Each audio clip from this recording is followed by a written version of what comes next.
welcome to another episode of Grave Encounters. 10 days after Ellie's funeral, stuff started happening around the house. Something bad is going to happen to me. I feel like something bad has happened. It hasn't reached me yet, but it's on its way. Listen to me. He killed her and I'm not crazy. Mary, can you tell me how you got those scars on your chest? What the hell is he doing? I don't fucking know!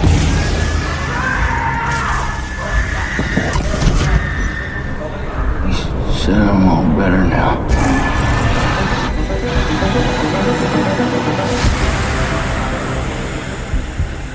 Welcome back to the evolution of horror. My name is Mike, and as ever, I am your host. If you're tuning in for the first time, then welcome. In this podcast, we explore and dissect the evolution of the horror genre by looking at particular subgenres across a number of weeks. We are currently in the midst of exploring the evolution of the ghost story, and this is episode 18. Now, episode 18 is going to work as a little kind of other ghost stories are available type roundup. So with this one, we're not going to be talking about anything in spoilerific detail. This is going to be a complete spoiler-free episode, and we are going to run through some of the 10 or 20 best and some of the worst ghost movies from the last 20 to 25 years, because there have been an absolute abundance in recent years and just too many to cover in depth. So this is our chance to kind of mop that up and mention some of the movies that we've not had time for, and also hopefully to put a few underrated, maybe lesser known horror movies on your radar, so we can hopefully give you a few more recommendations.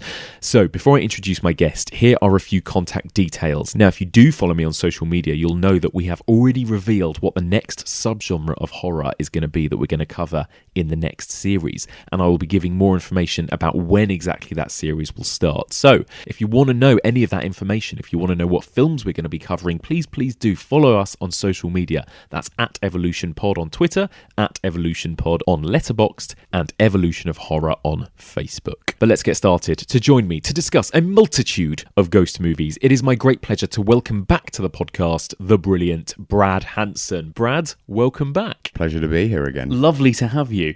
Just remind us, for people, it's been a while since you were last on the podcast. Tell us, I basically think of you as the man who's seen all the films. That's your thing. It's a fairly accurate description, to be fair. I remember because you stay on top of things on Letterboxd and everything you see, don't you? And what was your total number of films that you saw in 2017? It was a ridiculous amount, wasn't it? So I knew you were going to ask me that question, actually, and I meant to look it up on the way here. Yes. And I neglected to do so, but I think it was about 450. That is all told. 450, so that is, so that's at least one a day. Oh, it's comfortably. One new film a day, yeah. But they're not necessarily all new, because there's a lot of rewatches. Right, so some obviously. of them are rewatch. Okay. But yeah, too many. Too many, yeah. What was your favourite film of last year? Call Me By Your Name. Oh, nice. Yeah. I put money on that to win the Best Picture Oscar back As did I. Yeah, that was a shame, wasn't it? I felt like it blew its wad too early, so to speak. Like back in September, it felt like everyone was talking about it, and then by the time the Oscars came round to the Oscars, the buzz is just completely dead. Suddenly, it was all mermen. It was all about the bloody mermen and the free billboards. Yeah, but I mean, obviously, with Luca now finishing up the Suspiria remake, my favourite horror film of all time. Of course. I mean, I'm very happy that he's doing it. Yeah, because David Gordon Green was supposed to do it, and I was a bit like, no, I know. No, I think. Not. Do you think he's gonna? It's so hard to imagine him making a horror movie, isn't it? After watching Bigger Splash and Call Me By Your Name, they're like the two most beautiful movies. I don't know how he's going to do it. 'Cause he's got the dude from Radiohead doing the score. Yeah, it all sounds promising. Yeah, it just doesn't sound like it's going to be Suspiria. He said it's not going to aesthetically look anything like it, which is obviously one of the big reasons why everyone loves it. But I guess he's one of those guys though who can put his own unique visual spin on something, just like Argento does. Well, the important thing is that Suspiria had no plot of any sort, really. It's like not a very good film. You said it, not me. In terms of what happens, it's fairly bare bones. So if he can flesh out those characters and put them more emotional and sort of psychological beats in it, I think that's all good. Definitely. Because Dario's never going to come out and make another good film again. Sorry, Dario. I know. I've that's sponsored it. The Sandman, his new one. He's been working on with Iggy Pop for like 3 years. Oh, yeah? I'm a Kickstarter person. Are you? Yeah. And what's happened to it? Yeah, I was going to say, I'll is never see it. This doesn't exist. I have no idea what he's up to, but he's still mucking around with that. Finish the film, Dario. Yeah, come on, Dario. I can reap my rewards. Pull your finger out. So, last time you were here, we were talking about slashers, the kind of shit slashers, actually, although some good ones. Yes. This time around, we're talking about ghost movies. We've been talking about ghost movies for about 18 weeks, and there are so many to cover, is the thing. So this week, it's kind of a chance to sort of mop up all of the biggies that we haven't got the chance to cover in sort of the last 20, 30 years. First of all, Brad, are you a fan of these types of movies? How do they compare to slashers? I think what a lot of people have said the same sort of thing, but I do find ghost films probably the most affecting when done well, which obviously is not ordinarily the case a lot of the time, but there is something inherently terrifying about the hereafter and people or things having the opportunity to enter into your home, because it's normally a familial home, and ruin your life. So I think I'd probably say it's my second favourite genre behind slasher. I would say there's some pretty decent. There's some good ones. That's the decent thing. Stuff, which hopefully we're going to cover some of them here. You set me a very unenviable task. I did. Of saying, can you pick 10 films to talk about, but not the very good ones. So not the really good ones that everyone wants to talk about. Can you think of ones that are like slightly not as good? Do you know, you're like my equivalent of like Kim Newman's video dungeon column in Empire. I certainly do. So that's what your job is. That's what your role is on this podcast for me. You did such a good job with kind of listing some of the shit and better, lesser known slashers of the late 80s, early 90s that I thought I'd get you in for ghost movies as well.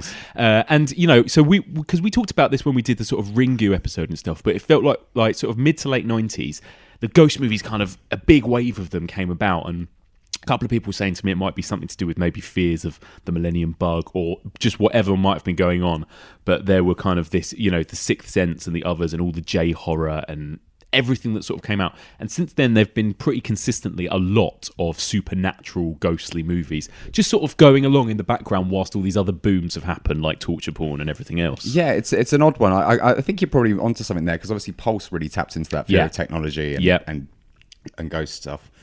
I don't really know why it had such a renaissance. I mean, I think a lot of it after 1999 you can kind of attribute to The Sixth Sense, because that was such a phenomenon across the world. But I mean, the first couple that we're going to talk about today happened prior to that. But so they were still ticking along. But it was. I guess they've always been there, though, right? Yeah, that's it. And they work as like a nice antidote, I suppose, if you're not into slashers and torture porn and God, exactly, all that kind of stuff. And so we've talked. Generally on this podcast we talk about the kind of big hitters. I suppose the ones that kind of push the genre along. So we did The Sixth Sense, we did J-horror, we did Paranormal Activity. But it's nice to mention some of the little underrated gems that sort of came in between all these that maybe didn't cause waves but are worth a watch. Absolutely. So I gave you the difficult task of kind of narrowing it down to 10, your 10 favourites or 10 recommendations. So we'll go through 10 and then we'll probably still mention a few others. I think we got a list 40 deep when you and me were spitballing people to talk about. There are too many. There are too many. There are too many. We're going to go spoiler free with all of these. So we'll try not to sort of go into them in depth. These are more kind of recommendations than they are sort of deep analysis and that kind of thing. Exactly. So how have you listed your 10? Are you going like top 10? Are you going chronological? We're going chronological. Nice. Because I think it's unfair to some of these films to compare them to each other, because they're very different entities. Because I've tried to get a gamut. I mean, at one point I was considering talking about The Haunted Mansion with Eddie Murphy.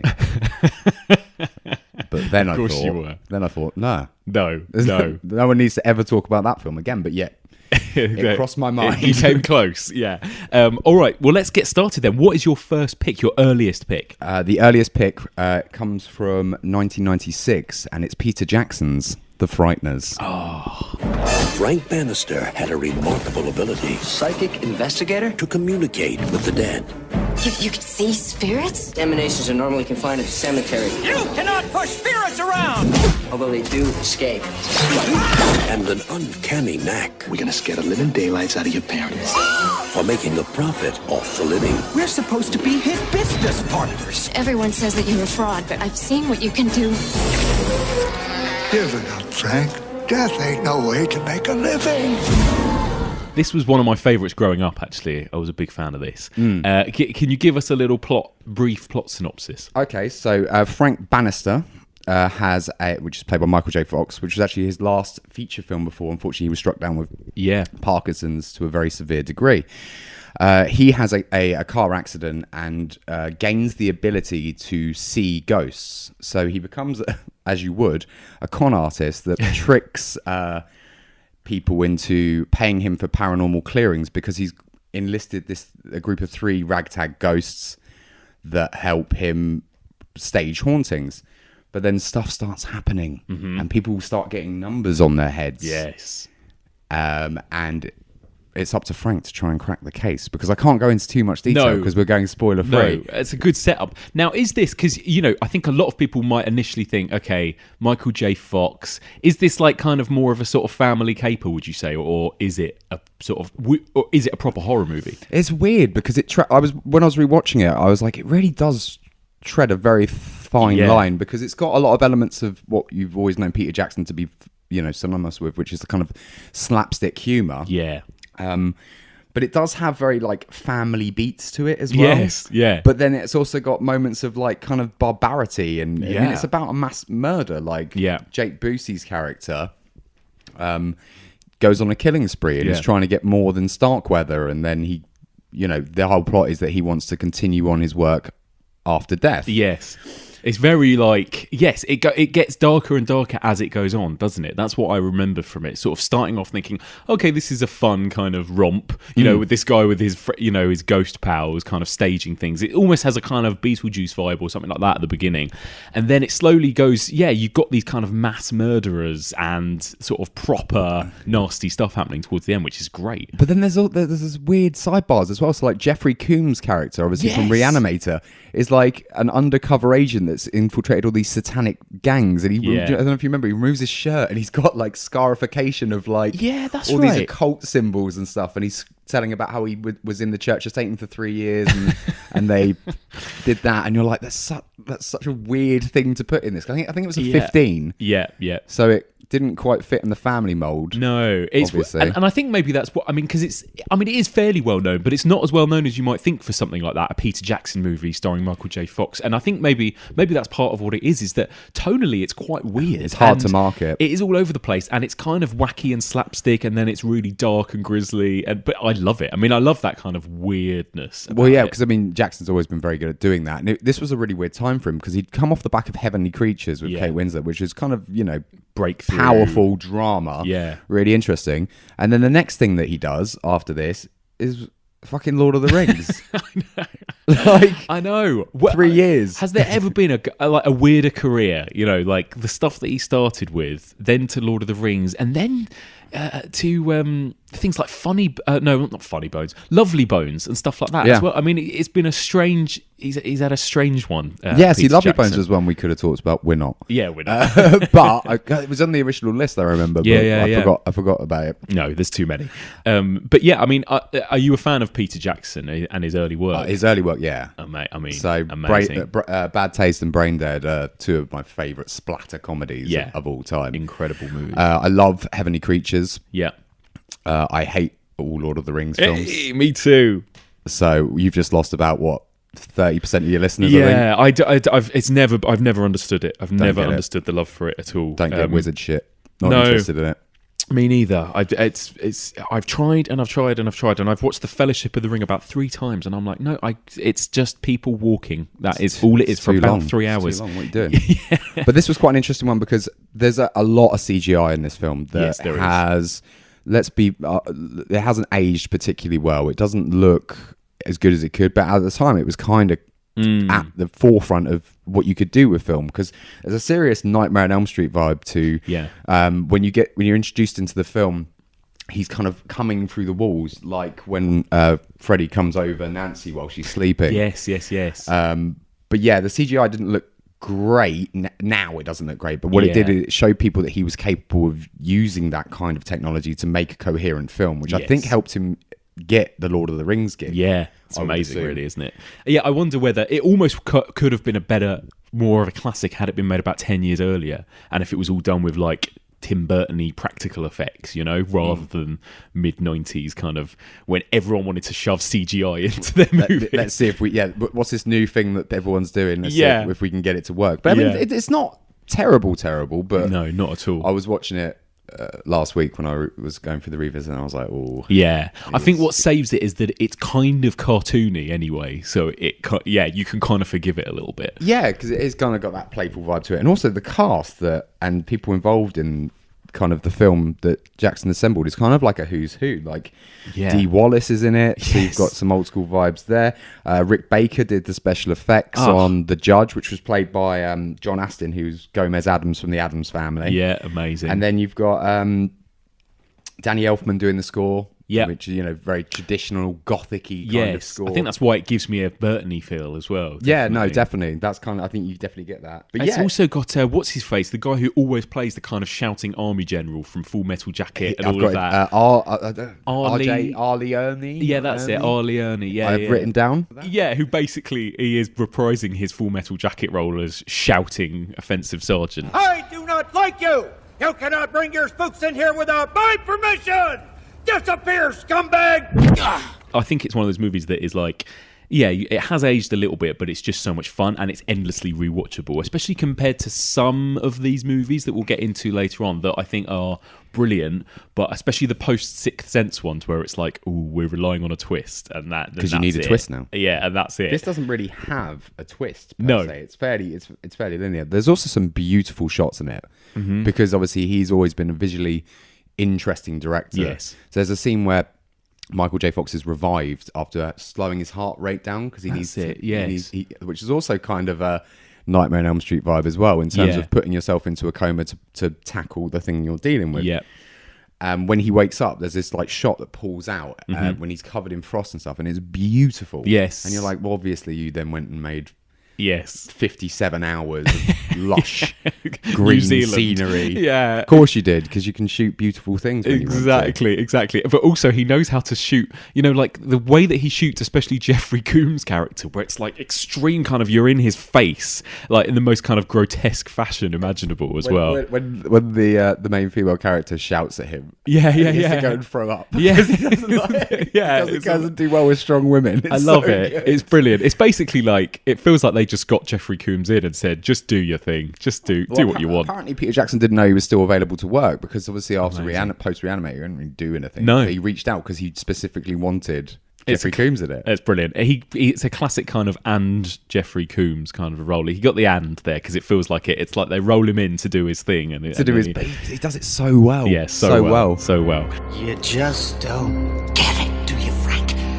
This is all about your pathetic need for self-glorification. You are such an asshole. Yes, I am. I'm an asshole. The new thing. Amazing. So big thumbs up for the Frighteners. For the Frighteners. Yeah. Okay, let's move on. What's your next pick? We're going to 1999. Okay, so we're into kind of peak sort of Sixth Sense sort of era now. Well, we're going to have a few stirs of echoes. Come on, hypnotize me. Come on. No. What's the worst that can happen? It's fine. Critics hailed Stir of Echoes as so creepy you forget to breathe. Echoes will stir your nightmares into a frenzy. It's rivetingly haunting. What the hell did she do to me? He's a receiver now. He can't stop it. He can't slow it down. He can't even figure it out. Don't be afraid of it, Daddy. This came up in the Evolution of Horror Facebook group. Plug. Nice.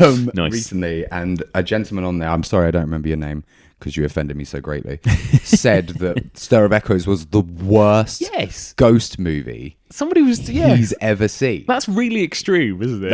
I mean, come on, man. There are so many worse. Yeah. I think that Stir of Echoes is a very good film that came out at completely the wrong time. Interesting.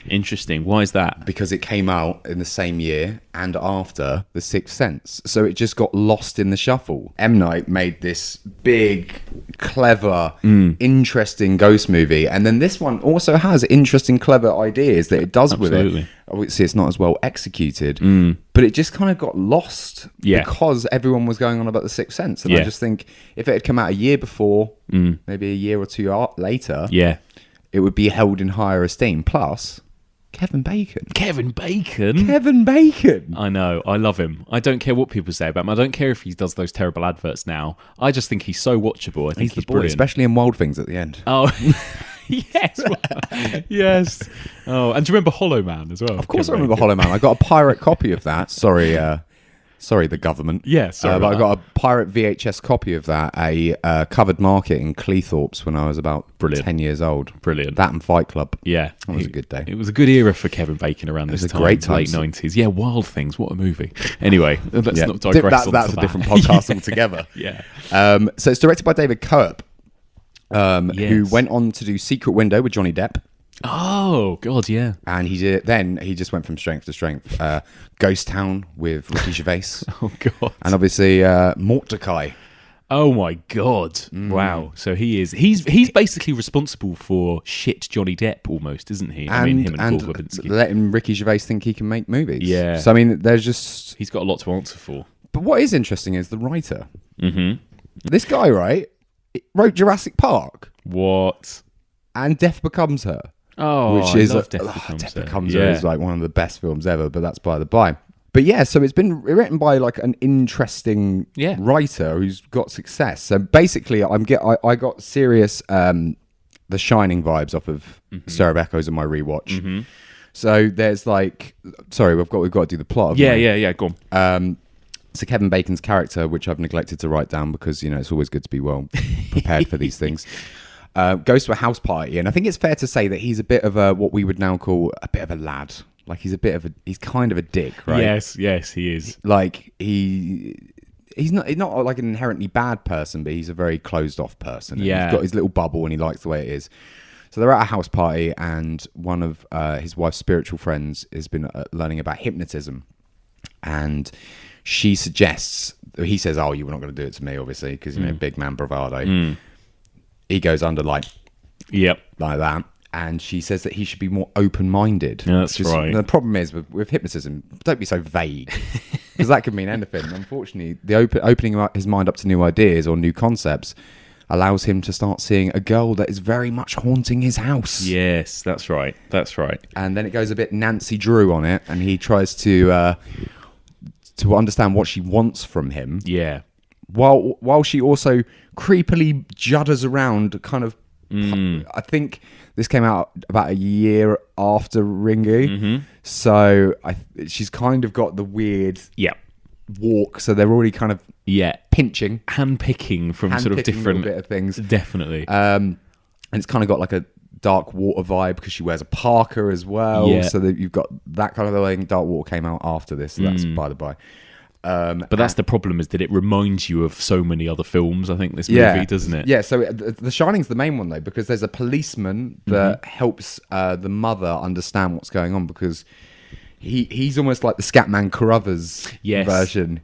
He's like, how long's he had it? And he's like shining. Yes, kind of that's right. Yeah. And, there's also a creepy Danny kid in it as well. Like a kid that's very similar to Danny. I remember the creepy kid. And again, a very Sixth Sense-esque thing of like, oh, this kid can see. But obviously, I shit. think they were made around about the same sort of time. Yeah. But basically, they both had it within them to see these things. And then, it's basically him working out what she wants from him. What happened to this girl kind of thing. Because obviously, ghosties can either want to just fuck you up for a laugh, or get in touch and say, help me out. Yes, exactly. Help me find peace. And it's definitely that, isn't it? It's the kind of procedural of put this story to rest kind of a thing, isn't it? And I do remember it is kind of procedural, but there's some proper jumpy moments in it, I seem to recall. There's one where a couple of nasty bits in it. Kev sits back on the sofa and she's just there like, Yes, yeah. And that's like, quite a jump scare. But yeah. It's quite well done. And and it's been a long time since I've seen this, but there are a couple of moments that I still remember, and there's one involving fingernails. I've already got my finger up. You're not even looking at me. And that is the bit. That's the bit probably most people remember if you've seen this film. But it is. Yeah, it makes that like snapping noise. It's the one bit of gore I can never handle. You can't handle fingers. I can't fingernails. Handle, Black Swan, that kind of stuff. The kind of peeling back of fingernails, the fly, all that kind of shit. It's gross, really, it's even though in The Fly his cock also drops off. You're like, that's fine. Yeah. Oh, when he throws up. That's a whole other conversation. But yeah, there's some good grisly stuff in Stir of Echoes, and I think you're right. I think maybe it just came out at the complete wrong time in a way, even though it was kind of hitting the zeitgeist of ghost movies. Yeah, I do think its release was a disservice against it, but I'm not saying it is an amazing film. No. It has its faults. It's a bit by the numbers.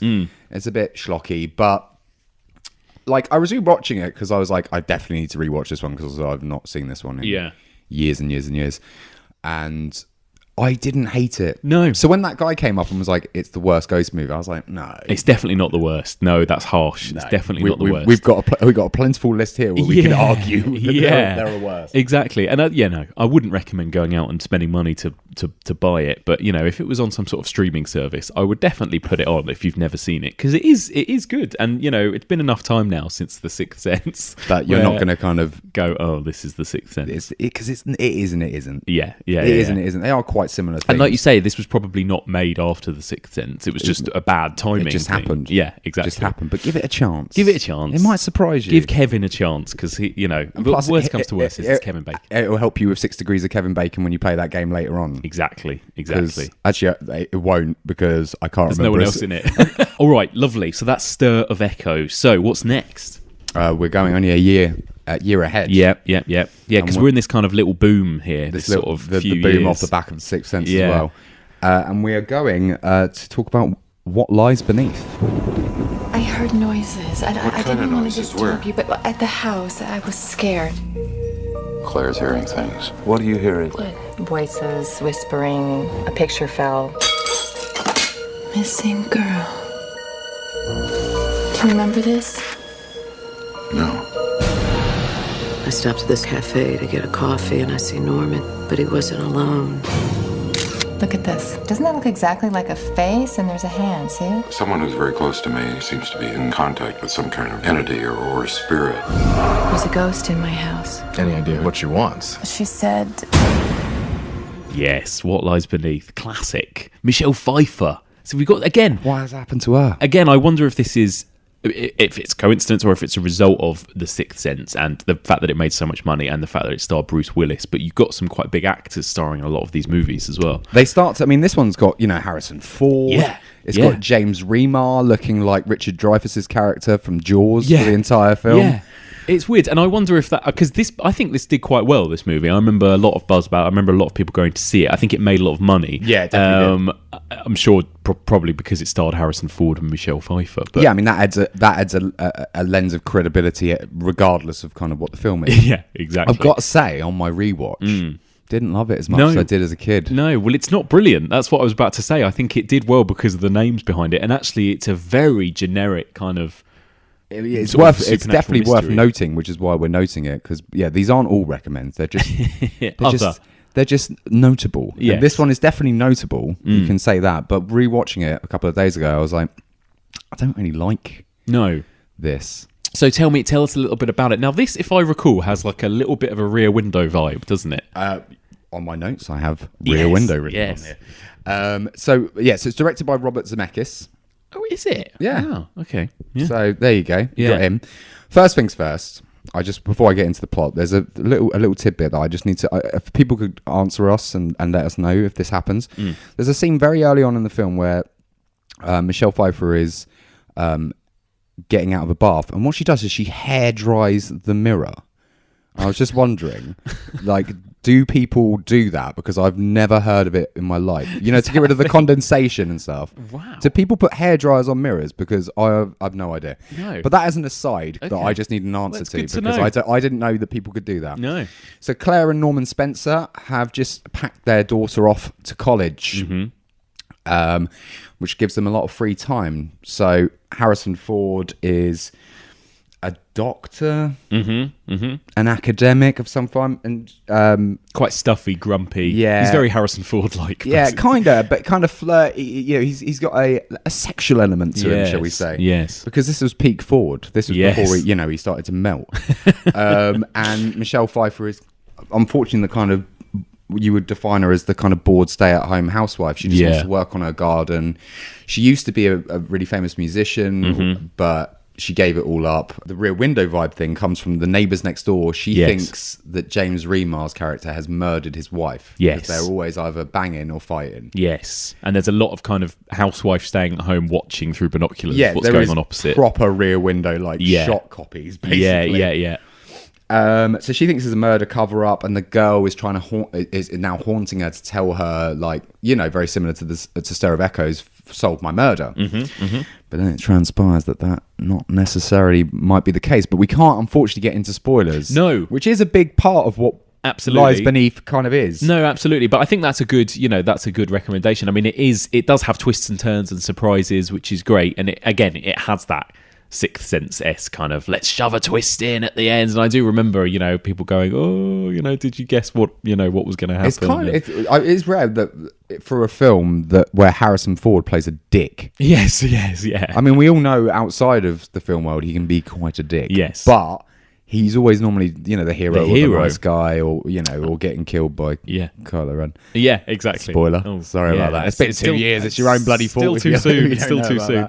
I think it's nice. And a nice thing about ghost movies is that you can have a horror movie that stars 2 middle-aged people and not 2 teenagers as well. And and that's quite nice and different as well. Yeah, and they're very sex positive. Which is very good. Yeah, old people have sex too. It's fine. Exactly. It's fine. It's fine. This, as I recall, it has a lot of the classic, what we'd now call kind of cliche supernatural jump scare moments of is there somebody in the mirror, behind the bathroom mirror, all that kind of stuff. Yeah, reflections in the water. Yes. That comes up quite a lot of times. Yes. There's quite a shot. One shot reminds me of The Innocents, where she's under the water. And again, I don't want to.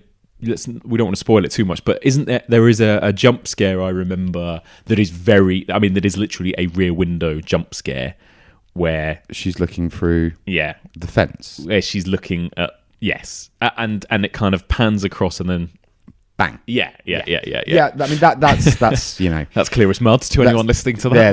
But, well, I would imagine quite a lot of the listeners have probably seen it. But maybe thinking maybe I should rewatch, and I've got to say, there are better ways to spend 2 hours of your time. I've got to say, it's not one of the ones I rewatched based on your list. Yeah, I don't feel compelled to ever go back and watch this one again. I've got to say, it's quite generic, isn't it? It is, it's by the numbers. And what I do find interesting is it does for baths what Jaws did for swimming. Yes, yeah, nice. They really, I don't know what this is about horror directors, but I don't think they like people to be clean or wet in any kind. It's true. Because they just try and put you off, showers. It's got something to do with, I think, the vulnerability, doesn't it? Of if you're you're always usually naked, or in Jaws' case, you're semi-clad and you're very much exposed and vulnerable. That's probably what it is. Yeah, that's probably what it is. But this one kind of toys with certain ideas that I find a bit annoying now. So they kind of do a dead baby guilt vibe with her. Yeah. They kind of do some serious gaslighting towards the end. Yes. With Harrison Ford and Michelle Pfeiffer, and they're kind of played out because then they're playing on the trope of a woman's psychosis and her losing her mind because of empty nest syndrome, or because she thinks her husband's cheating on her, and these kind of things. And it's all kind of, I mean, I know this was made 18 years ago, but they're all kind of super dated now, tired, and write better female characters than that. They kind of write her as a bit wet.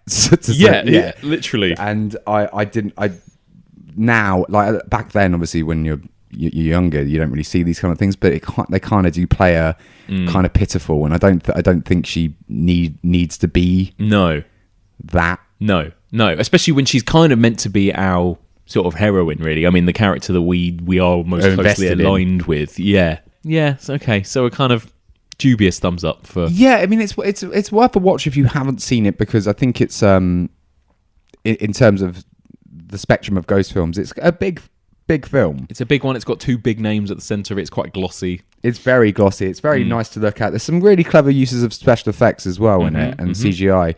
So when I don't know if you remember this scene, but she finds a lock of some hair. Do you remember this?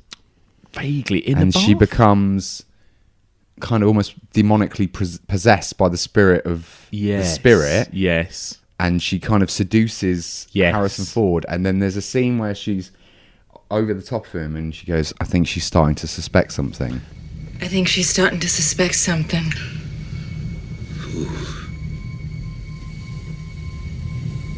Your wife. Stop it! Wonderful. Okay, nice. All right, well, let's jump on. Let's move on to the next pick. The next pick is actually more your pick than my pick. Oh yeah, I'm a fan of this. Although you're right, it's probably not really a ghost story. We've had this conversation already. We've already had this one out, and I'm sure we're going to have it out again now. It's not really, is it? But it doesn't matter. It's definitely I don't know when else you're ever going to get a chance to talk about this film. Exactly. So we're talking about 2001's Session 9. And I got to get construction crews in here by Columbus Day, so you got to guess from how long? I've got 4 really good guys. 1 week, we're gone. That's fast. I need the job. So the loonies are outside in the real world, and here we are with the keys to the loony bin, boys. You might actually want to be grateful when you're about to make some decent money. What's the catch? Patricia Willard scandal, 1984. I want you to try to remember what happened 24 years ago. Use your imagination. These shrinks figured that with these new techniques they designed, they could release hidden memories. You can hear me. You okay? I want to go home. I wouldn't tell anybody about this. If they find out about Hank, they're going to find out about the others. Could have the others. Love this film. Absolutely love this film. It had been so long since I'd seen it. Again, you know, like all of these other movies we've been talking about, it feels like about 20 years since I've seen it, and rewatched it last week, and I still love it. And I think you're right, it's not really a ghost movie, although I think the point of it is it's set up to make you think it's going to be that. Yes. And I do think that, you know, there's definitely a thing about being haunted by your past. Yes, exactly. And the fact that this building has a past, you know, itself. And memories and yeah. And is there some sort of possession going on? But anyway, we're getting into that before we've even we don't know. Done the basics. I think, Mike, you should do this one. Okay, well, I mean, basically it's quite a simple story. It is really the story of these guys who they run a business where they basically sort of get rid of asbestos in sort of old buildings, really, which is apparently quite a dangerous job and is very, very bad for you, bad for your lungs, bad for your health in general. And the sort of company is led by a character called Gordon, who's played by Peter Mullen, and he's got this kind of troupe of other guys who work for him, and they all arrive at this old abandoned, what used to be a mental institution, this old asylum that's completely now derelict, huge, massive, kind of gothic-y looking building, and they're given a week to clean it out. It's literally sort of, they say, we'll pay you more if you can do it in sort of 5 days or something. So they have to, so they're like working their asses off in this toxic, poisonous building. And then there's kind of all this other stuff going on as well with all the characters. One of them is in a relationship with another one's wife. There's some animosity there. Gordon is very, very kind of, he's having problems with his marriage. He's also just mentally kind of not all there. Psychologically, he's kind of sleep deprived and various other things. And then there is these kind of tapes that one of the other characters discovers, these kind of reels from sort of however many years ago of sort of sessions with patients, sort of psychology sessions or whatever you call them, therapy sessions with patients. And there's one patient in particular that they're listening to, and she has what sounds like multiple personalities. Some of the creepiest motherfucking voices I've ever heard on film. And she basically has different voices that depending on who, you know, she is at the time. And he listens to all these tapes, 1 to 9, sessions 1, 2, 3, 4. So these are being played out as day by day these people are cleaning out this place, and all getting more and more weird and going more and more mad, essentially. And again, it has a bit of a Shining feel to it. It definitely, as the tapes go by, the problems exacerbate. Yes. People start going missing. Yeah. You're not entirely, like, the film is very somber. Very depressing, but also like good. Like I should just say, I do love this film. Yeah, I just don't think it's a ghost film. Yeah. But it's really kind of done so well. It is really well, and not everyone's probably seen this one. No, I think it's it's definitely lesser known, isn't it? And it's a small movie and it's a slow movie. I mean, I remember I loved it even as a teenager, but I remember showing mates and they thought it was so boring because it is a lot of just guys talking to each other for a long chunk of the movie. There's not a lot of action, I suppose. It is character based. No, it's very, very gentle. So I actually watched it on a sick day. I think you remember I sent you a picture. It was the perfect time to watch it because I had nothing else to do. But if you've got mates around on a Saturday night and you're like, let's pop on session 9, wouldn't really do it because it is a slow burner. If anyone's seen The Ritual on Netflix, it's like the first kind of 20 minutes of The Ritual before scary stuff starts happening. But that's kind of what session 9 is like the whole way through. This kind of like masculinity, I mean literally toxic masculinity, because they're in this toxic environment, all kind of sort of all with these sort of grudges against each other and animosity building as well. And it just kind of as you know, they get closer to the wire, the pressures of that are coming down, the pressures of their family are coming down, the tension between them. Like, it's a very character actor driven performances and film itself. So it's done by Brad Hanson, who went on to do The Machinist with Christian Bale. And you could kind of tell that. You can kind of see it. Like, it makes sense because the two films both are kind of very much psychological explorations of guilt and sort of especially male guilt. There's a lot of kind of maleness to both those films in a way. I mean, is there even a woman in this? I don't think there is. Besides Gordon's wife. Yes. No, and the voice that you hear on the tapes, and that's it. I assume at some point you're going to put in some sound bites. I've got to, because there are so in terms of, okay, obviously this is a horror movie and it is scary, and that's the thing. It's all the things we've mentioned. It is a character drama, but it has these moments where Gordon, the main character, will hear a voice, and again, it might be psychological, it might be a ghost, it might be a spirit. You don't quite know, because he hears it, particularly when he walks into a certain ward. That, you know, and it's always the way with these asylum movies. There's one ward that's furthest from the main building, which is where they keep all the most dangerous, all the mad ones. Yeah, and it's always the most terrifying looking building. It's the same as Shutter Island, isn't it? It's like they have Block C or whatever it is, and the building that basically looks dilapidated and run down and terrifying. And whenever he walks into this ward, and there's just this iconic shot of this wheelchair just at the end of a corridor, and he kind of stares at it, and you hear the kind of scratchy tape noise whirring, and then this voice. Hello, Gordon. And again, like, the voice has this kind of, the voices have these weird effects on them, like they're playing on these kind of old tapes. They're very otherworldly. Yeah, like, they all don't sound right. They all make you go, absolutely sends a shiver down my spine every time. And actually, when Chris Hewitt was on the podcast, he said that this was his scariest movie pick. Ooh. Session 9. Yeah, that's a bold claim. So I think that's the thing. It does get to people that watch it, but it's a certain type of scare. It's a real kind of slow burn scare. Billy, where does the princess live? In the tongue. Why the tongue? Because she's always talking, sir. And where do you live, Billy? I live in the eyes. You know that. Remind me, though, why the eyes? Because I see everything, sir. And where does Simon live, Billy? Where does Simon live?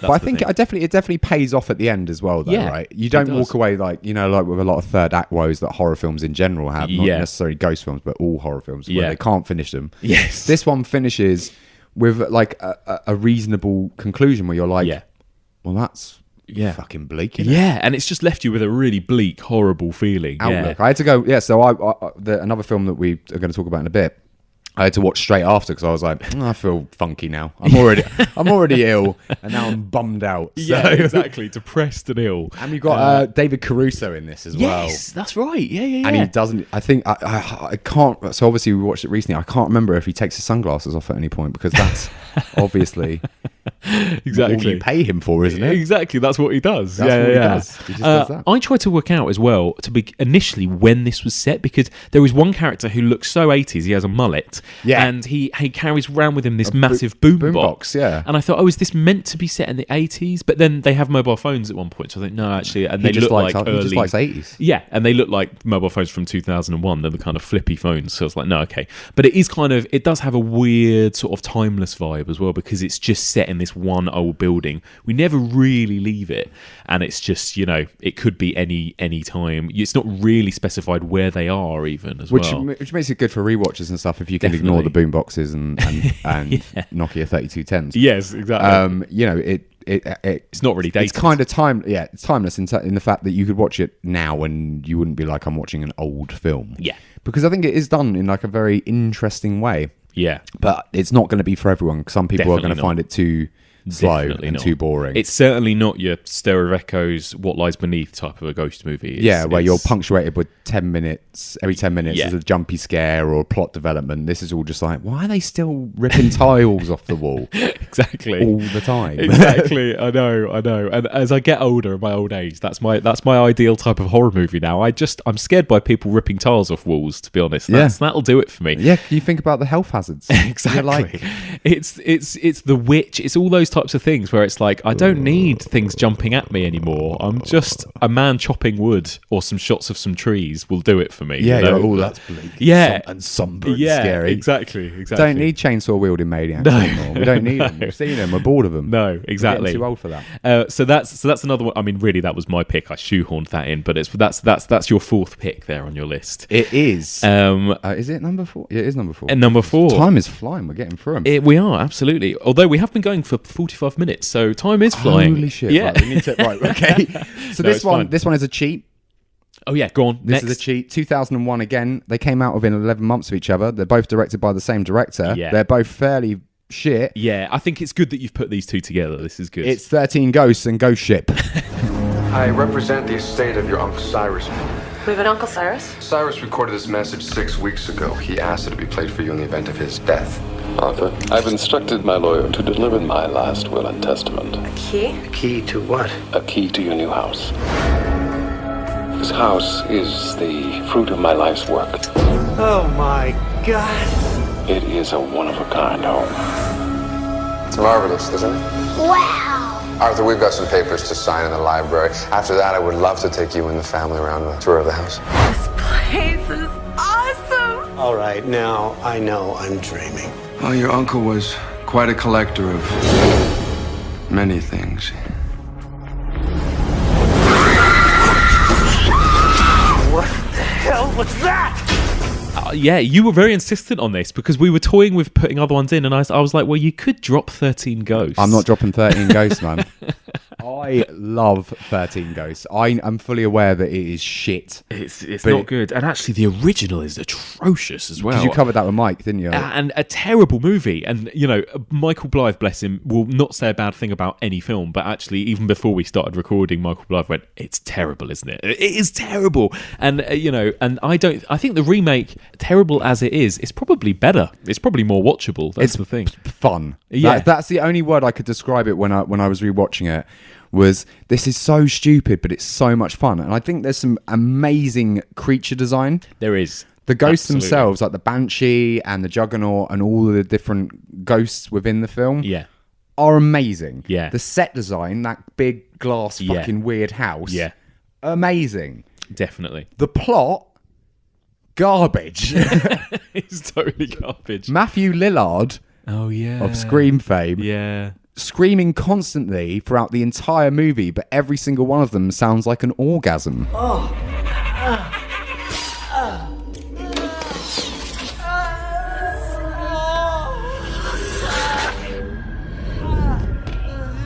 I mean, again, this is a thing here. Like Ghost Ship, 13 Ghosts. There was also House on Haunted Hill. We were suddenly into, let's bring out kind of shit remakes of old kind of William Castle type movies. I call them new metal remakes. New metal, good, yeah. So you remember kind of like the new metal phase that everyone was kind of going through, you know, with your Limp Bizkit, your Slipknot, all that kind of thing. They all have that vibe where you're like, they're kind of naff. They're kind of naff, and they've always got rocky soundtracks or whatever. Rocky, but they've also got a kind of glossiness which makes them worse. A weird mix.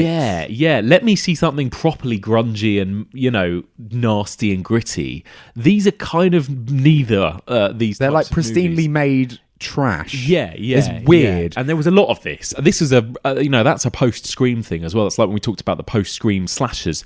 Glossy trash, basically, is what they all were. And like 13 Ghosts has got some bizarre plot points. So Cyrus Kritikos didn't even look. That's in. Good. That's locked in my head. Has this big glass house. He's got 13 ghosts in there. Mm-hmm. Now, first and foremost, why is he doing any of this? Because the film never tells you. Yes. It doesn't tell you. What is it? Remind me of the plot. Is it just this family buy a house? And they inherit the house because Cyrus dies on a... Not a spoiler. He dies on a ghost hunt for the big... Right. So it is the same story as the original. The big meathead one. Yes. Like big scary one. So they inherit the house. And it's Tony Shalhoub. Mm-hmm. And I think is it Shannon Elizabeth? Oh, is it? Yeah. American Pie. Yeah. They move in with their little kid as well, who's super irritating for the entirety of the film, and their nanny Maggie, I believe her name is. Yeah. So they go in, and then the lawyer brings them over to look at the house, and then they unlock the door, and then they get locked in, and they're trapped in with the 13 ghosts. But then the whole reason why Cyrus is doing any of this is never really explained. Mm-hmm. And the whole point of this film is that you can only see the ghosts when you're wearing those glasses, right? Right. Yeah. So if he's a ghost. They can see him without the glasses. Yeah, makes no sense. So if he's not actually dead, why has he got the elaborate throat slit? Yeah. Is that prosthetics? Has he put that on? And then, like, one of the women kisses him, so he's obviously a physical manifestation as well. Right. But so it's inferred he is a ghost the entire time. Yeah. So none of it makes any sense. But it's amazing. Well, that's the thing. I think what they did was add to what the original was missing, which is have 13 ghosts. Have 13 different ghosts, all with their own thing, all with their own hook, with their own creature design, like you say. That's what you need, really. That's the point of it. That's the fun of it. And that's what the original didn't have, ridiculously. You didn't really get 13 ghosts. No. Well, even in this one, they absolutely show that there are 13, but there's only really about 4 of them that have any prevalence within the film. Exactly, yeah. And then just very quickly on Ghost Ship, because there's not much to discuss, really. No. Great opening scene. But that's pretty much all I'm going to say. Oh, okay, sorry. Yeah, I jumped on your point. Yeah, but that's it. Like it's an amazing opening scene. Yeah. Like I think I would argue one of the best openings of a horror film maybe ever. Yeah, it's really just good. in terms of the set piece that it creates, and then it fails miserably to ever get anywhere close to being that good again. Yeah, it's true. And it's got the weirdest font. So obviously the title credits and everything. Have you? It's been a long time since I've seen it. So it's got like it has the great, amazing opening scene.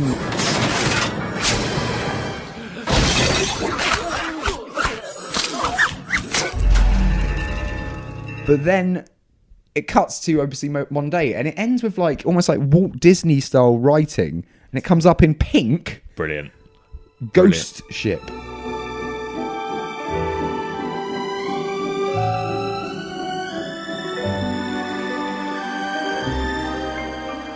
Brilliant. And I remember I was rewatching it last year, because I haven't actually rewatched this one for this, because I'm not a glutton for punishment. No. And I was just like, what is the tonal point of this film? And then from then on, I believe it's a salvage operation, and blah, blah, blah, blah, blah.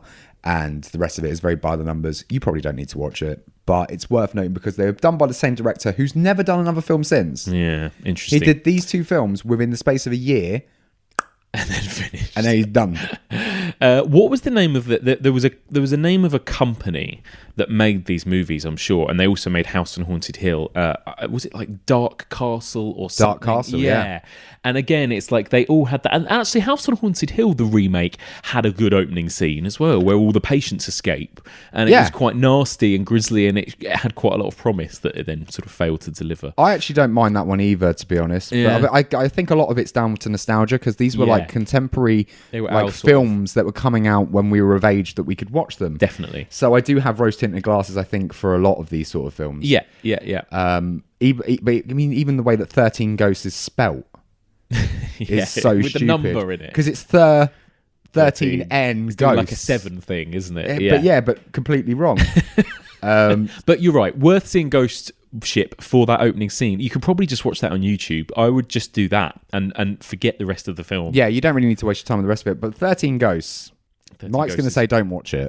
Well, it's not brilliant. But again, if you've not seen it and you don't have to pay money to watch it, crucially, then give it a watch. Sure, so it's quite fun. The way I rewatched it was I was in Italy at the time. Yeah. And it was on Italian Netflix. Hey, amazing. So I downloaded it for the flight home. Brilliant. Smart, huh? But other than that, don't break the bank. If it's on a streaming service, then give it. There are worse ways to spend 90 minutes. Definitely. Well, I'm glad that we covered those two back to back as one entry, because I think you're right. They don't deserve their own entry. All right. Next up, what's next on your list? We're jumping forward a little bit. Yes. We're going to 2008 with a film that you and I both love quite a lot. Absolutely love this. This is probably my favourite pick on your list. Anyway, carry on. It is 2008's Lake Mungo. I feel like something bad is going to happen to me. It hasn't reached me yet, but it's on its way. Family and friends the normally tranquil setting of Ararat's to pay their Norval final Dam was respects to a young woman taken too soon. 10 days after Ellie's funeral, stuff started happening around the house. Sounds seemed to come from Ellie's old room. They didn't really relent, so I thought, well, I'll just set up a camera to, see anything. I looked back and there was footage of a figure moving across the hallway. The image was quite unsettling because it certainly looked like Alice. Don't you close your eyes? I usually videotape my sessions. Something was happening inside that house and I wanted to find out what it was. We checked the tapes. There was a ghost in our house. This was directed by Joel Anderson, which is his feature debut. And he's never made a film since. That's really sad. Considering this is his debut. It's such a strong debut. So it's a collection of... it's a found footage film. Yeah. And one of probably the first kind of ghosty found... It came out a year after Paranormal Activity. So it was kind of riding that Paranormal Activity wave. But it's a documentary about a young girl that goes missing called, and you're going to love this, I'm sure you've already picked up on this. Yeah. And I knew it was going to come up, so I'm just going to... Her name's Alice Palmer. Yeah. What do you think that could be homage to? Do you think? I know. Well, we'll get into that, but it is an absolute. The whole movie is a Twin Peaks homage, which is partly why I love it. Yeah, of course it is. So it's basically a selection of documentary pieces and clips and home movies about this girl that goes missing. They find her later on, or they think they find her. They're never entirely sure, and it's about this family kind of coming to terms with it. But there's also some severe supernatural elements to it, but also a lot of hoax elements to it, where everyone is kind of an unreliable narrator and you can't really trust anything you're being told. But what it is just this incredibly somber exploration of grief and like the hope of like the hereafter. Yeah, exactly. And like that, even if someone's gone, they're still around. Yeah, it's so sad. It's really sad, and I'm a sucker for these types of movies. I think that the best ghost movies are the ones that kind of are underlined with sadness a bit. I love The Orphanage, The Changeling, those types of movies. The ones that will make you cry as much as make you terrified. Yeah, I absolutely love, and this has that completely. And yeah, it is. I mean, it's weird. It came out a year after Paranormal Activity, so obviously we were getting hundreds by this point of like found footagey, and another one we're going to cover in a minute, but these kind of found footagey mockumentary style movies. But this one really, I think, is like a cut above, I think, even more than Paranormal Activity in a way. I think it plays on it plays on themes that are more relatable as people, and obviously it's Australian produced as well, which is important to note, because they do make good horror films. They really do. They really make good horror films. Yeah. Shout Actually, out to Australia. In some ways, it has a bit of a sense of BBC's Ghostwatch to it as well. The way that it's kind of, you don't know whether it's a hoax, and then it does turn out to be a hoax. Oh, but then it isn't a hoax. And that kind of feel to it where you're constantly second guessing whether what you're watching is genuine footage or not. Yeah, and there's a surrealism to it, but also grounded in reality. So you're like... the scenes with the mobile phone footage when oh my god. It's absolutely brilliant. And again, my favourite types of scares, especially as I turn into a boring old man, are these types of scares where it's nothing jumping out at you, but there are these shots, these camera shots where it's like they will pause something and you'll see a figure just stood by a curtain, very small and grainy in the background. And they like zoom in, they constantly zoom in on them, and you're just like, what? No, absolutely sends a chill down my spine every time. It really got me, this movie. And yeah, like it has proper characters that you kind of get behind as well, and you're watching it like you're watching a documentary, and it's kind of convincing, that, which is a good thing. It's not, horror genre is not always known for its great performances. Yeah, it does feel, it feels naturalistic, it feels authentic. So, same with like Blair Witch Project when it first came out. Exactly, yeah. You kind of buy in, especially if you come in with no information. This could have happened, you know, and I think that shadow of doubt definitely is always really helpful for kind of investing an audience into a film. And yeah, I saw it years and years and years ago, and then rewatched it recently to obviously this, and I still love it. Yeah, I still think it's brilliant. And it's got a proper, and it's also got a proper mystery to it that is slowly uncovered piece by piece as well, which is brilliant. And the more it gets uncovered, and towards the end, again, we won't spoil anything, but it just gets more and more terrifying actually towards the end. I mean, it gets peaksier and peaksier and peaksier. Yes, it does. And that's the other thing, is that it is about this dead teenage girl who may or may not have had this secret life, who was troubled, who may have not been as happy as everyone thought, who may have foresaw her death. Her name is Palmer. There are shots everywhere of like these kind of wide shots of just like these kind of sycamore trees and all that kind of. I mean, there Lynchian. are so many tributes to Lynch and Twin Peaks in this as well. But also, it's entirely its own thing, and it's it's probably more, like we say, Ghostwatch or Paranormal Activity than it is Twin Peaks. But it's definitely inspired. Tribute. Yeah, definitely. It's definitely inspired by. Yeah, but it's one that I would hazard a guess that not everyone's going to have seen, because it did fly under the radar. It didn't, it didn't make big waves when it came out. No, it's one of the lesser known ones. I watched it. I can't remember if I watched it on Shudder last week, but I think it is available on one of the UK streaming sites. I can't remember which one, but I did watch it last week on one of them. So it's one of my last remaining DVDs. Is it? I sent you a picture of my Bluray collection this week. It's an impressive Blu-ray collection. We like to. Some people send nudes. We send pictures. Look at the girth on this DVD collection. Oh, zoom in on that bit. Can you see? Exactly. That's an original Olaf Ittenbach Garden of Love. Exactly. But yeah, so you have you've got the DVD of it. It's one of my only DVDs that still remains, because you can't get it on Blu-ray. Yeah. Okay. I didn't realise it was on a streaming service. I can tell you the next film we talk about is on a streaming service. Oh, is it? Excellent. Yeah. So yeah, if you haven't seen Lake Mungo, seek it out. 100% seek it out. Find out, go in knowing as little as possible, I would say, other than what we've just told you. We didn't. Which hopefully we've not spoiled anything. Hopefully we've left you intrigued. Yes, exactly. Maybe you can crack the mystery of what happened to Alice Palmer. All right, let's move on then. What's next on your list? It's 2011's Grave Encounters. Mark. Good evening, and welcome to another episode of Grave Encounters. Psychiatric hospitals like this were seen as sort of a dumping ground for embarrassing family members rather than a place that they could go to actually get help. Many of them were severely disturbed. It's truly frightening. Did you get that? TC, you rolling, man? Yeah. I'm gonna document everything, because when we get out of this place, people are gonna want to see this. Matt and Houston are gone. We just need to focus on finding Leo.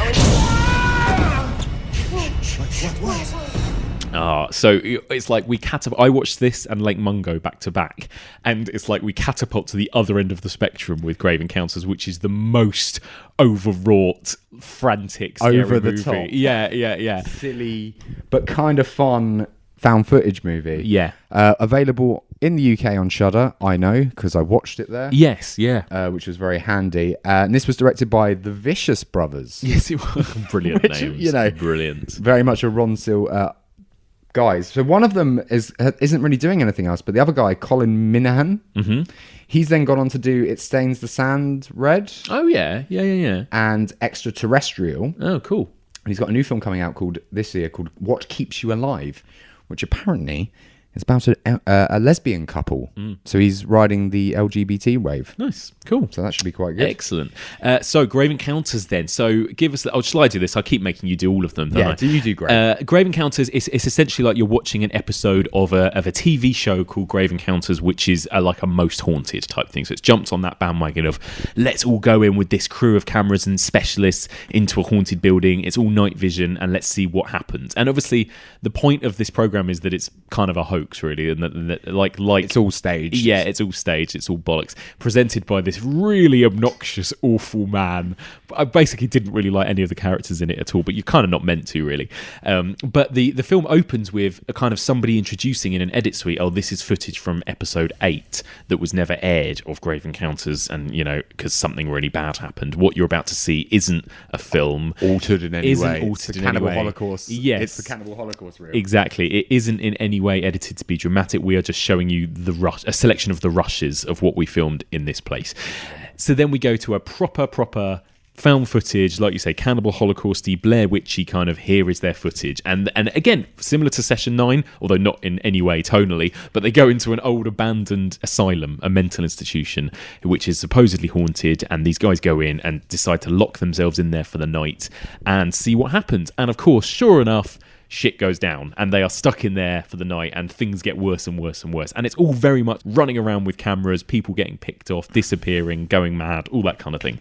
Yeah, it's by the numbers, but I think at the time that it was done, no one had really kind of done it. Certainly to the veracity, shall we say, of the attacks. Definitely. Like, there is some fucked up shit that happens in this film. There is. It's not what you'd call your slow burn, subtle found footage. The first half hour is. It's a little bit like, I'd liken it to Wreck.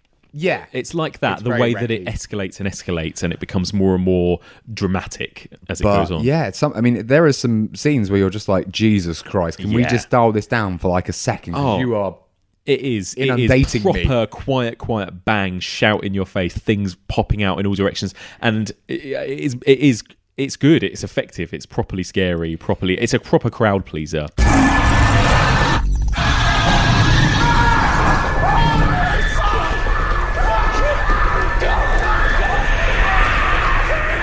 Yeah, well, I think that's why I kind of picked it, because once again, I wasn't entirely sure if people would maybe... I know that when it came out, there was kind of a lot of internet buzz about it. Yeah. It was one of those ones where everyone was like, you've got to see Grave Encounters, Yeah. And I wouldn't say it necessarily lives up to the hype, and the sequel sucks dick. Does it? Yeah, I'm not bad. I've not seen the sequel. But the first one I find as 90 minutes. Yeah. It's quite good. It's quite frenetic. It's well paced. It is, totally. Every character, you're so happy they come to the ends that they do, because they're all dickheads. Awful. They're awful people. I don't know what's worse, having to spend a night locked in a building with those characters or with the ghosts themselves. But there are.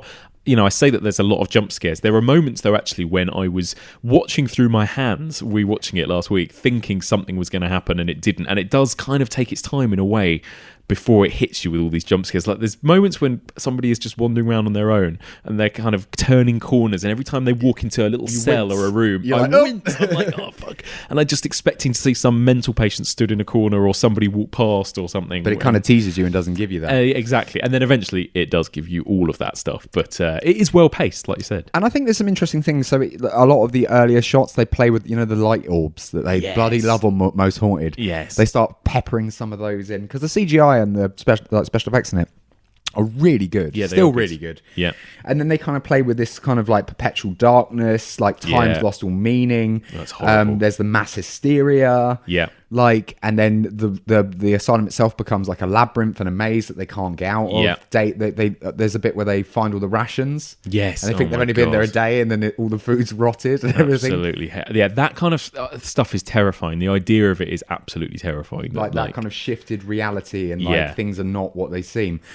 Really interesting kind of stuff, and it's kind of a bit deeper than you'd imagine, because it's very simple just to be like, you can't get out, here's some ghosts. Yeah. But they do these kind of interesting takes on like time not being... Yeah, there's proper kind of madness there. Yeah, it's very... there's method to the madness. Yeah, there is, absolutely. And you know, classic again, we've seen this in a lot of found footage movies since, but you know, it kind of gets worse and worse, and the characters, they get lesser and lesser and less light as batteries start to die, and then it's got a terrifying final act in some tunnels, and it really builds well, and it is like a proper edge of your seat for 90-minute type of a ride. It's absolutely certainly worth your time, I think, but obviously horror is subjective, and I'm sure I think quite a lot of people are going to argue that Grave Encounters are shit. Yeah, I mean, it's a completely different type of movie to Lake Mungo or Session 9. That's the thing, but that's why we've got a nice mix here. We're trying to mix it up. We've got to mix it up, and that's like it's a good roller coaster ride, and still better than 13 Ghosts. Maybe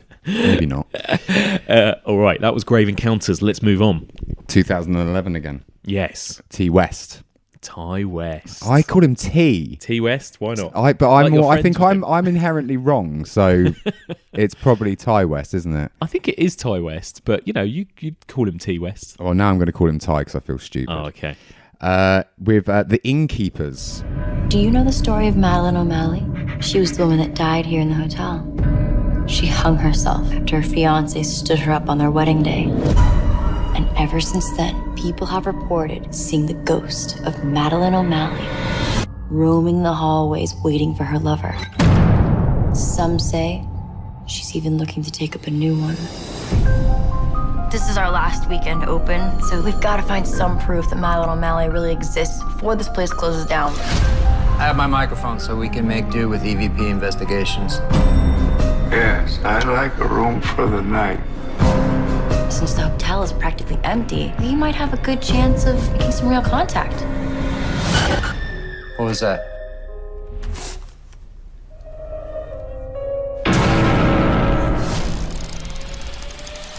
That's a good one. I think I saw that. Was this on at Fright Fest? It was, yeah. Yes, yeah. It was. So I also love this film, but it's about a hotel was closing down, and it's the last weekend. They've only got one guest at this hotel, and the two staff that are left remaining, the amazing Pat Healy. Yes. From Cheap Thrills, one of my favourite films of all time. Of course. And Sarah Paxton. Yeah. Are left to kind of look after it while it's effectively a ghost town as it is.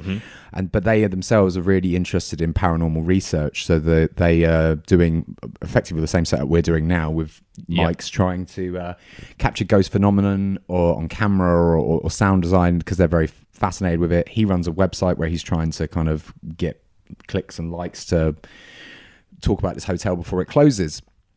But then things start occurring. Yes. And it plays on the idea of, is it her? Yes. Or is it happening? Yeah. So I think a really interesting and really good way. I'm not going to go too much more into the plot itself, because I don't want to spoil it for people that haven't seen it, because once again, I think it maybe is one that may have passed people by. I think so. I think Ty West in general, or T West in general, is a director who I think he's so well known and loved in sort of horror circles, but actually not. Your everyday people won't know him or his movies as well as you think, I think, when you're a horror fan, because I've assumed everyone has seen House of the Devil and things, and they haven't. I love House of the Devil. Me too. I love House of the Devil. But I haven't really liked anything he's done since The Innkeepers. Didn't like Sacrament. What else he did? The Sacrament.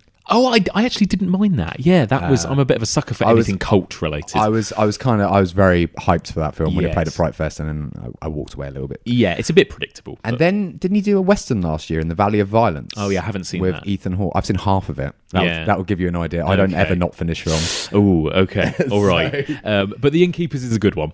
Yeah, I really like The Innkeepers because Ty West is very deliberately slow. Mm-hmm. That's kind of his style, right? In everything he does, it's all about earned payoff. Yeah. And in this one, it's exactly the same. There's some amazing sound design in it. There's an amazing kind of set design. The hotel itself is quite ominous and kind of shining vibes to it as well. It is very, But as it ramps up and up and up, and as the tension rises and rises, and as the doubt, is this real? Is this not real?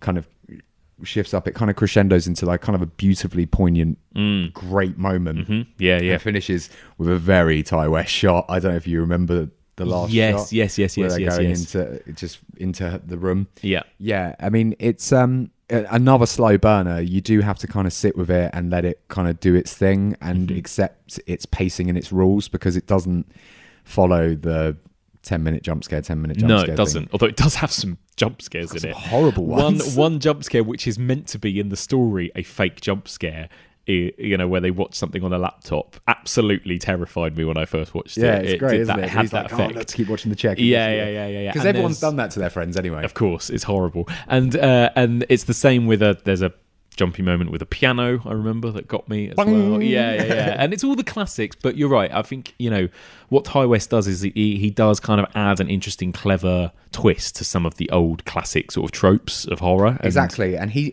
always likes to kind of make his films slightly otherworldly or not of a specific time. I know House of the Devil was very 70s orientated. Yes, yeah. You kind of know that The Innkeepers is contemporary, but because of the setting, it sometimes loses that kind of historical timeline, so to speak. Yeah, definitely. And he makes them fundamentally as well rooted in quite interesting characters. And I think the two characters in this are great. You're so with them 100%. Yeah, because they're both like likable and they've kind of got that annoying will they, won't they? Yeah, thing. exactly. You've got to do that. I mean, apparently that's just the rules. Yeah. It's nice to have something. I mean, it's all that adds to you being invested in them, I think, doesn't it? That's the thing. Yeah, and like I would say, I'll watch anything with Pat Healy in it because I think he is amazing. Yeah, he's great. And again, like you mentioned, the production design of this is great, and that is such a big aspect of so many ghost movies, especially sort of haunted house movies, is the production design. And it's nice sometimes when it's not just a dilapidated old mental institution or rotting old haunted house, and something a little bit different. And like you say, this has a bit more of the kind of shining, it's this kind of like old art deco-y sort of 1940s kind of feel to it as well about this one, doesn't it? Nice. I think it's just a well-crafted ghost film. It is. It feels old school, like I say, with a lot of things he does. It feels like a throwback to kind of classic storytelling. Yes, it does, definitely. But once again, I've seen a lot of discourse that a lot of people hate this as well. Do they? That's interesting. From Letterboxd, because obviously, obviously everything I check, I see, what's going on Letterboxd? What's everyone else think? Because it really is. If you guys aren't on it yet, I know you've joined now. I have, although I have got to admit, I never really actually look on it. I should do that. It's an interesting one to kind of just see quick, easy thoughts of what people think. It's a really good way of seeing things. But yeah, it's just so it's divided people then. I mean, most of these have, to be fair. Let's be honest. I mean, I do. It's. I think it's great and it's really well done. I suppose it doesn't necessarily add anything new to the genre or anything, but it is just I think a really well made, well crafted ghost haunted house movie. All right, next up then, we're nearly there. We're on our penultimate pick. 2014's New Zealand horror comedy Housebound. Oh yeah. Nice being back home. Some things have happened since I've been here. Things I can't explain.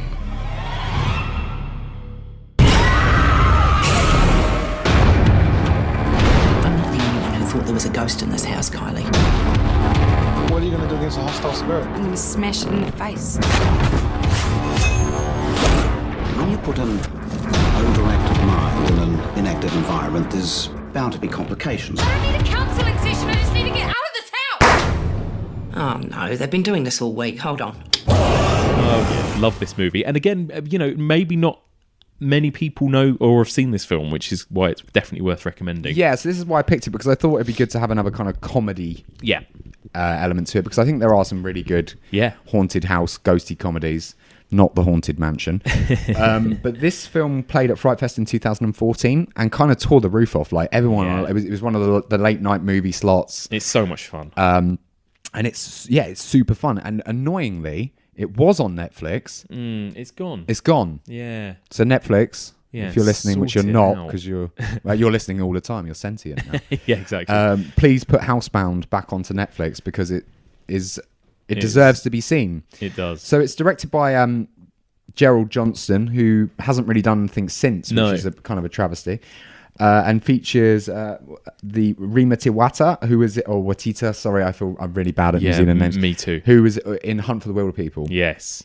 I'm not even going to bother with Watiti's name because it's a nightmare. Yeah. But it's a young woman. She's forced to return to her childhood home after being placed under house arrest because she's kind of a shit. Really, yeah, she's a tearaway. She's trying to rob ATMs and do drugs and everything else. So she gets forced to move back to her home, but she realizes quite quickly that maybe they're not alone in this house and that there's something hidden.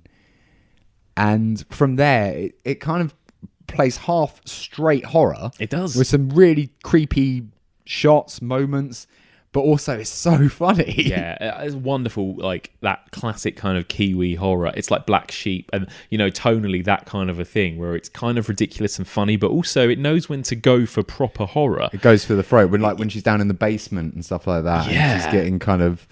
Like there is some serious scenes here where you're like, oh, this is horrible. And there is a moment, and there's a kind of twist, about 2/3 of the way through when you're like, holy shit, and it's quite scary, and it took me by surprise as well. Yeah, it's a really well crafted film, and I'm surprised that nothing's come out of him since. Yes, and I love the woman who plays the mum. She's just wonderful. She's just amazing in this as well. And the way they play on that, it's that classic kind of, you see this in a lot of Taika Waititi as well, in Flight of the Conchords, the way that New Zealanders basically so backwards with technology and that kind of thing, and the way she's like, oh, that's is that one of those iPhone thingies, that's flesh, and all that, like just the way she kind of is. But that is a bloody good impression, mate. Oh, thanks, man. Gosh, that's high tech, isn't it? Aren't you lucky, Kylie, having all that fancy technology on your foot? I've said to myself before I came here today, I was like, I'm not doing any more impressions, because I listened back to our last one.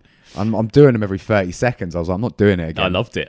I was asking for them. No, I'm not doing it again. I'm glad you got to do one, and you nailed that one. I got to do a Kiwi one. You got to do a Kiwi one. Nailed it. Yeah, this is great fun, and it is a horror comedy. It's not going to be the scariest movie you see all year, but it is so much fun. Yes, so I think what we should all do is petition Netflix to put Housebound back onto it, because you may have missed it because it was fairly unassuming. Like it didn't obviously have any big buzz about it. No. So it played the horror film festivals, and then just cropped up on Netflix one day. I just remember being like, oh, Housebound's on it. Cool. Yeah, and also Netflix is so shit for telling you when something new is on Netflix. It's like you have to they really bury them, and you have to search them out. Search or use these like weird little websites that tell you the news things. Because their actual thing, whatever you call it, like interface of how you use Netflix, I think is so terrible. Well, it's based on those recommendations, isn't it? Yeah. And Netflix, besides recently, I've got to say props to Netflix. They, they do the, you may know, we've added a film you may like. Yes, and it's always invariably wrong. Yes. They nailed it recently. Oh, did they? Paul Blart Mall Cop 2. That's a very you film. Yeah, yeah, love it. Cinematic heaven. Exactly. Well, there you go. Come on, Netflix, sort it out, or Shudder, or somebody. Just pick up Housebound and put it back on, because it's really, really fun.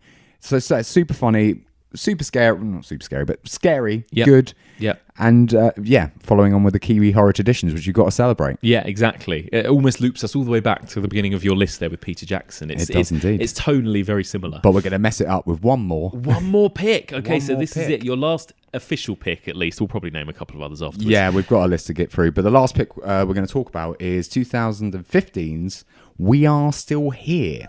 I know you think it's silly, but I really can feel something here, Paul. So what are we going to do about it? What if Jacob and May came up for the weekend? She told me once that people pay her to do seances. This house has an energy all its own. We don't need to find the darkness here, Paul. It's everywhere.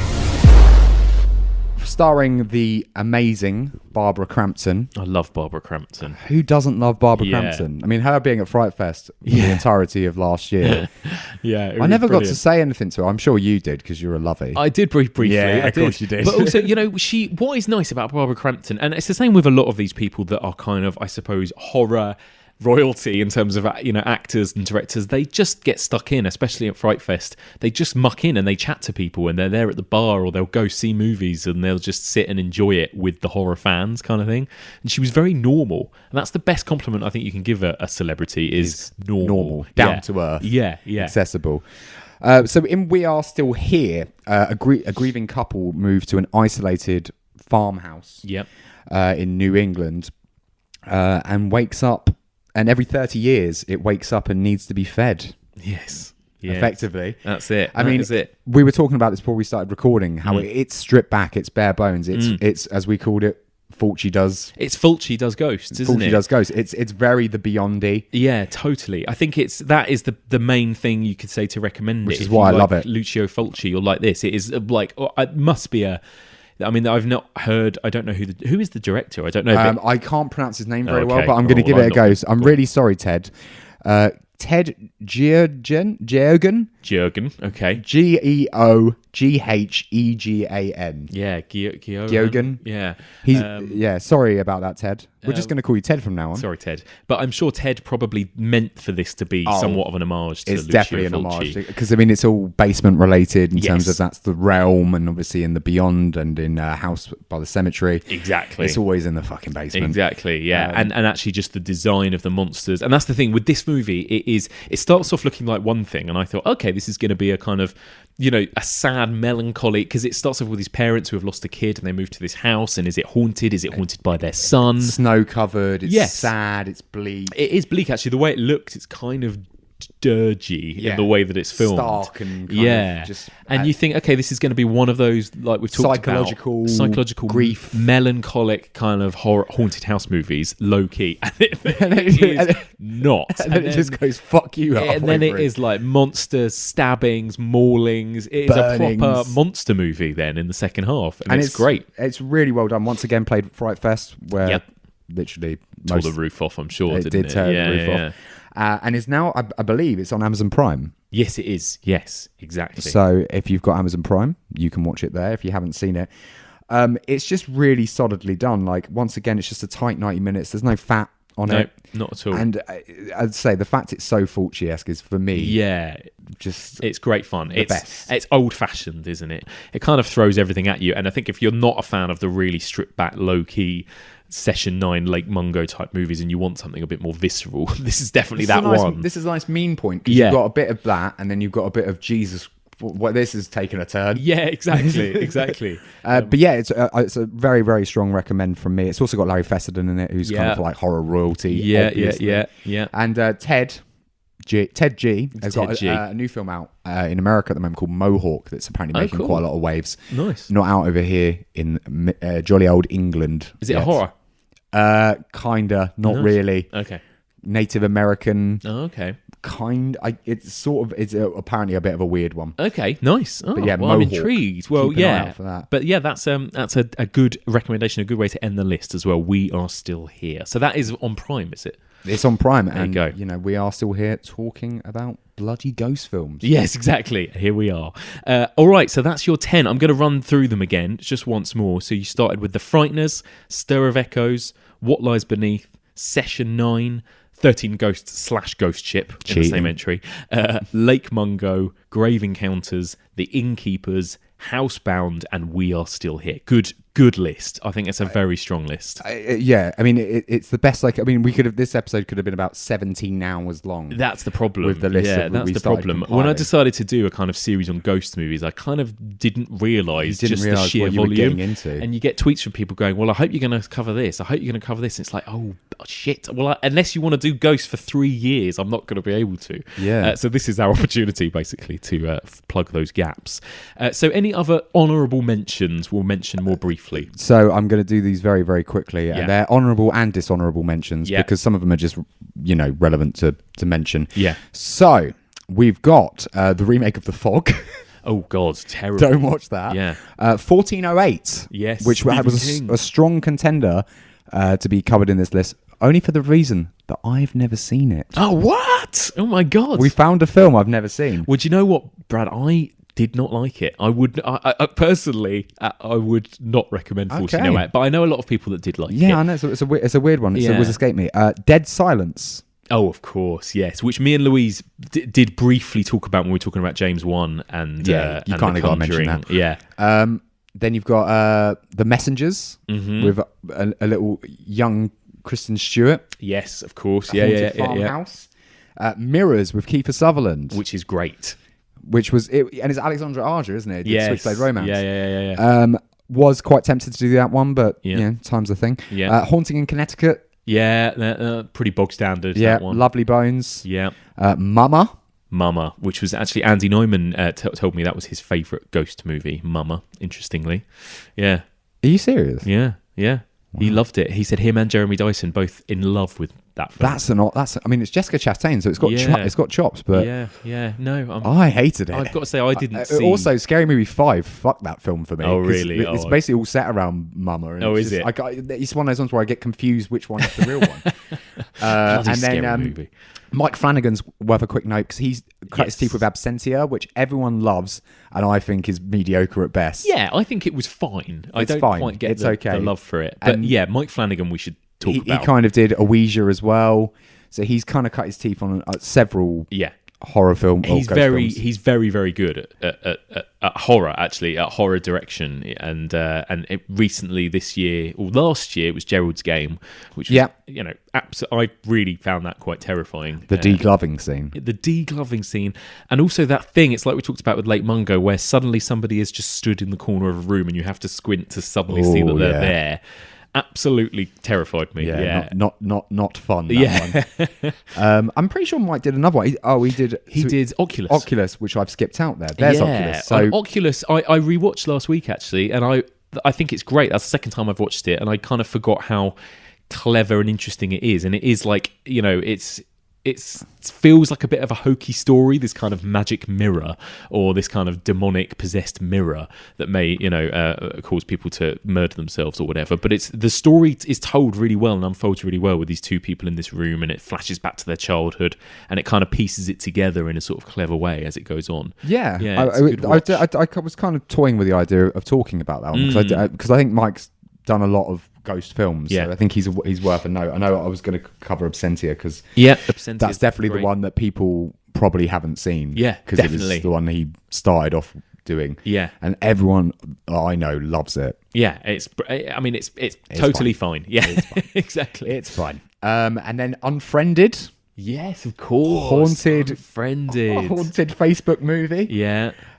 Crimson Peak. Yeah, my biggest disappointment. GDT, really love GDT, but hated it. I didn't like it either. Again, talked about this with Clarice. We talked about Devil's Backbone, and he feels like a guy that could have made the perfect gothic, romantic, haunted house, scary monster movie. It was all there. All the ingredients. Every ingredient was there. The cast, and maybe my expectations were so high for it. I was so excited. I think it's definitely due a rewatch at some point. Just maybe give him the benefit of the doubt. But for the most part, I was like, this is shit. It was rubbish. Yeah, rubbish. And no more CGI. GDT. I know that's his thing, but the CGI ghosts and the CGI blood, I just hated. The blood monster thing at the end. Hated it. Not good. And the final ones of note is The Gallows. Yeah, of course. Which has just come on Netflix and is a piece of shit. But if you've got 80 minutes, there are slightly worse ways to spend your time. Yeah, exactly. I think that's what we got up to, Alice. Obviously, there's been some contemporary ghost films that have come out recently, obviously. Yeah, I do want to ask you quickly about those, just briefly, because we've got, we're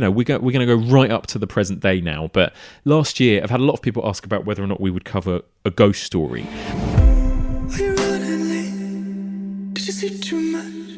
And it's a tricky one, a ghost story, whether or not it's horror. That was what sparked the whole conversation about post-horror. Yeah. I wouldn't call it a horror movie at all, personally. No, it's absolutely not. It's a story of love, loss and grief. It's a love story. It's a time travel movie, more so than it is a horror film. It is, absolutely. But it certainly has that ghost story sense of proper sort of melancholy bleakness. It's got the iconography of a horror film. Yeah. But as far back as it predates to men in sheets or apparitions in sheets. Yeah. But it's not a horror film. No. There's not even a remotely scary moment. No. It's not set out to scare you. I mean, Rooney Mara eating a pie for 10 minutes is not scary, but it's weirdly moving. Yeah.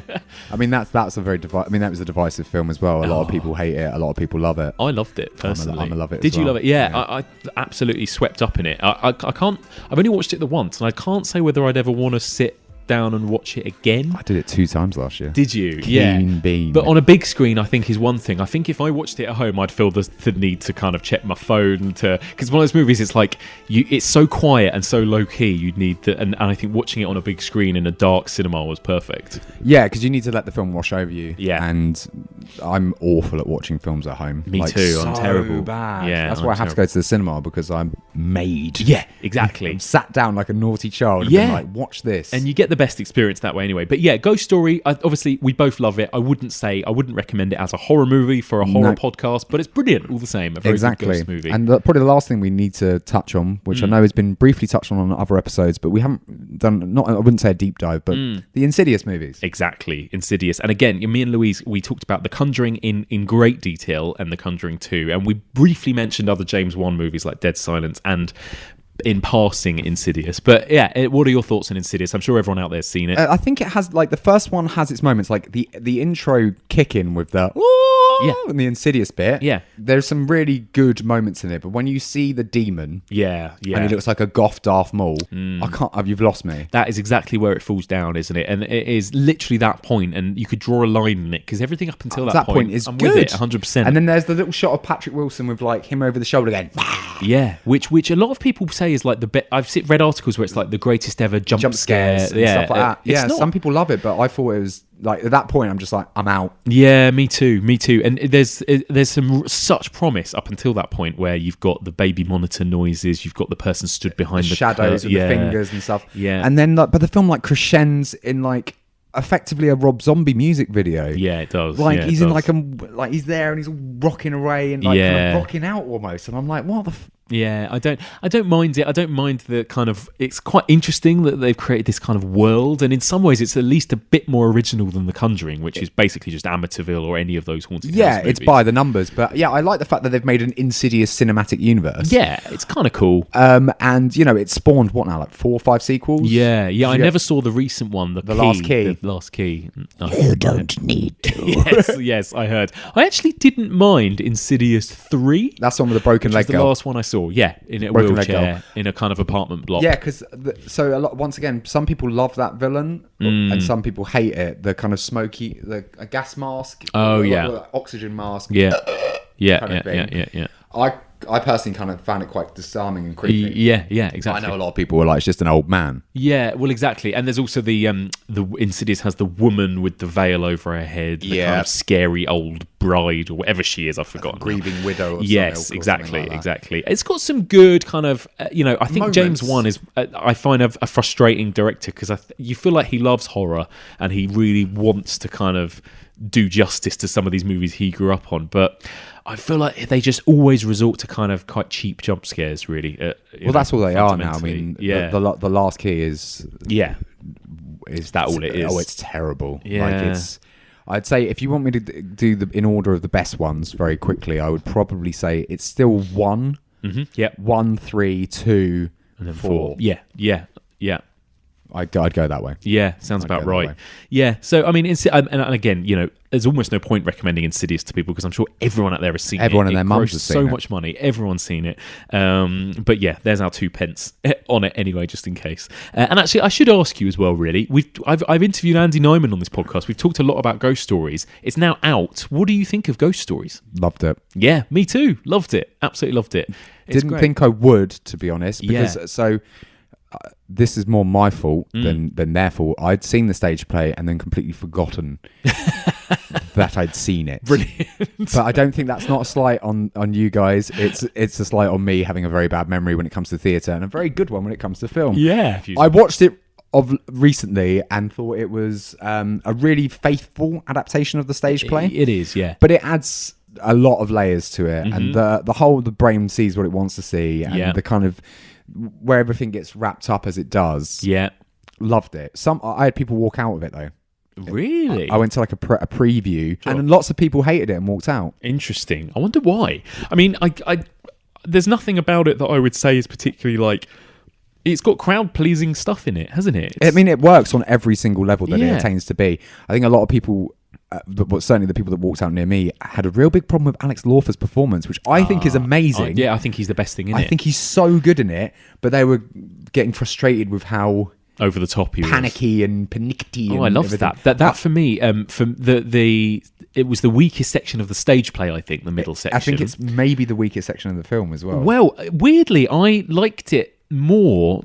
I don't know what's the strongest section of the film, but I liked it much more in the film than in the play, actually. Maybe just for me, the whole setting, I won't spoil anything, but it's like set in a car in the woods, and for me, recreating that on stage, realising that on stage didn't work as well as it does on film. Yeah, it's quite difficult to do on stage. I would say Paul Whitehouse is the first That's story, great.